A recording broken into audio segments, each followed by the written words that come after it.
مسلک چاروں برحق کس کا؟ امام ابو حنیفہ کا، امام شافعی کا، امام مالک کا، احمد ابن حنبل کا۔ چار مسالک ہیں، چاروں برحق۔ محمد الرسول اللہ کا مسلک کہاں گیا؟ صفحہ ہستی سے مٹا دیا۔ وہ شروع سے تھا، اس وقت سے تھا جب جبریل اقرأ بسم ربک الذی خلق لے کر اترا تھا۔ یہ اس مسلک کی بنیاد تھی، یہ پہلی آیت تھی، اور اس کا اختتام احکام کے لحاظ سے اس آیت نے کر دیا، الیوم اکملت لکم دینکم واتممت علیکم نعمتی ورضیت لکم الاسلام دینا۔ یہ دین محمدی تھا جو حنفیت سے پہلے تھا، شافیت سے پہلے تھا، مالکیت سے پہلے تھا، حنبلیت سے پہلے تھا، جس پر چلنے کی وجہ سے آسمان سے اللہ کے نبی کو یہ پیغام ملا، ابو بکر فی الجنہ، عمر فی الجنہ، عثمان فی الجنہ، علی فی الجنہ، طلحہ فی الجنہ، زبیر فی الجنہ، سعید فی الجنہ، سعد فی الجنہ۔ عبد الرحمن ابن عوف اور ابو عبیدہ بن جراح کے بارے میں ارشاد ہوا یہ بھی جنتی۔ وہ مسلک تھا یا نہیں جو نبی کے زمانے؟ اچھا، نبی کے زمانے میں صحابہ حنفی تھے، نقشبندی تھے، قادری اور چشتی تھے، بولیے نا، سہروردی تھے، رضوی تھے؟ نہیں، کون تھے؟ محمدی علیہ الصلوۃ والسلام۔ حضرت معاویہ رضی اللہ تعالیٰ عنہ حضرت عبداللہ ابن عباس سے سوال کرتے ہیں، علوی ہو یا عثمانی ہو؟ علوی ایک نسبت تھی حضرت علی کی طرف کہ جو حضرت علی سے محبت کرنے والے ہیں وہ حضرت علی کی طرف منسوب ہو کر علوی کہلواتے، اور جو حضرت عثمان سے محبت کرنے والے ہیں وہ عثمانی کہلواتے۔ الیکشن ہوا تھا حضرت علی اور حضرت عثمان رضی اللہ تعالی عنہما کے درمیان۔ بعض لوگوں نے جو حضرت علی سے محبت کرتے تھے حضرت علی کو ووٹ دیے، اور اکثریت نے حضرت عثمان کو ووٹ دیے، کیونکہ یہ اکثریت حضرت عثمان سے محبت کرتی تھی اور سمجھتی تھی کہ خلیفہ برحق حضرت عمر کے بعد جن کو خلافت ملنی چاہیے وہ یہی ہیں حضرت عثمان۔ اسی نسبت سے بعض علوی بن گئے، بعض عثمانی بن گئے۔ حضرت معاویہ پوچھتے ہیں عبداللہ ابن عباس سے، نبی کے چچا کے بیٹے سے، علوی ہو یا عثمانی؟ فرمانے لگے، معاویہ نہ میں علوی ہوں نہ میں عثمانی ہوں، میں کیا ہوں؟ میں محمدی ہوں، محمد صلی اللہ علیہ وسلم کو ماننے والا۔ یہ مسلک موجود تھا یا نہیں؟ بولیے، یہ مسلک موجود تھا یا نہیں؟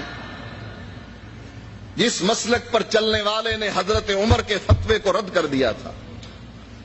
کیا کہا؟ ابو کا یمنا و انت تتمتع، تیرا باپ تو حج تمتع سے منع کرتا تھا اور تم حج تمتع کرتے ہو۔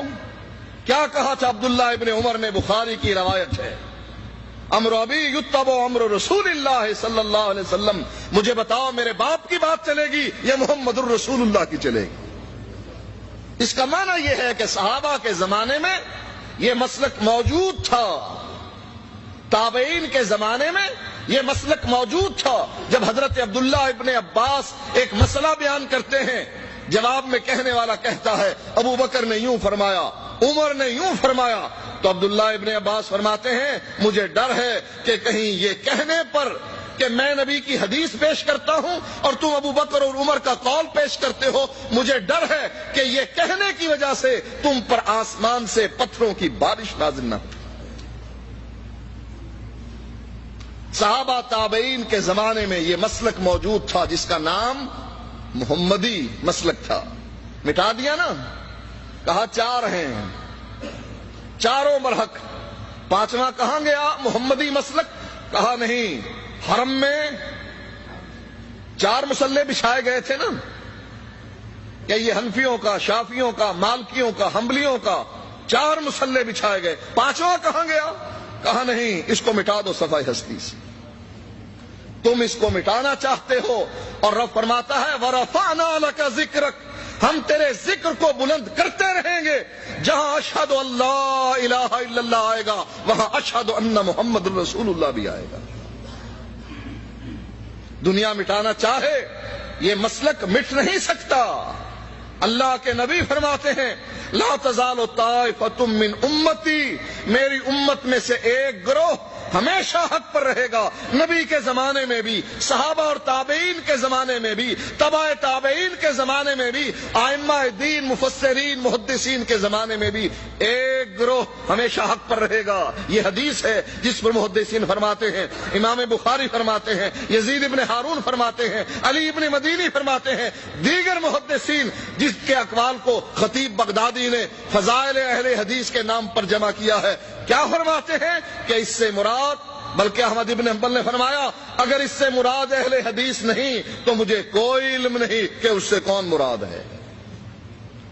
یہ مسلک اس وقت بھی موجود تھا جب قرآن اترا، اور اس وقت بھی موجود رہے گا جب عیسیٰ علیہ السلام اتریں گے، جب قیامت آئے گی اس وقت بھی یہ مسلک اسی طرح زندہ رہے گا۔ اور آپ جیسے اس مسلک کو زندہ کر رہے ہیں اس زمانے میں بھی لوگ اس مسلک کو زندہ کرتے رہے۔ ہمارے مسلک کی سچائی قرآن کے پاروں میں بکھری پڑی ہے۔ کیا فرماتا ہے اللہ تعالی؟ وَمَا أَرْسَلْنَا مِن رَّسُولٍ إِلَّا لِيُطَاعَ بِإِذْنِ اللَّهِ، میں انبیاء کی جماعت کو بھیجتا ہی اسی لیے ہوں کہ اس کی اتباع کی جائے۔ یہی آیت امام ابو حنیفہ رحمۃ اللہ علیہ کے بارے میں بھی آئی ہے نا کہ ہم نے 4 امام بنائے ہیں اور چاروں کے بارے میں ہم گارنٹی دیتے ہیں کہ جو ان کی اتباع کرے گا وہ جنت میں جائے گا۔ جس نے ہمارے امام کی، ہمارے مسلک کی اتباع کی، اس کے بارے میں آپ نے سن لیا کہ وہ جنتی ہیں۔ کن کے بارے میں فرمایا؟ رضی اللہ عنہم ورضوا عنہ، یہ کس کے بارے میں فرمایا؟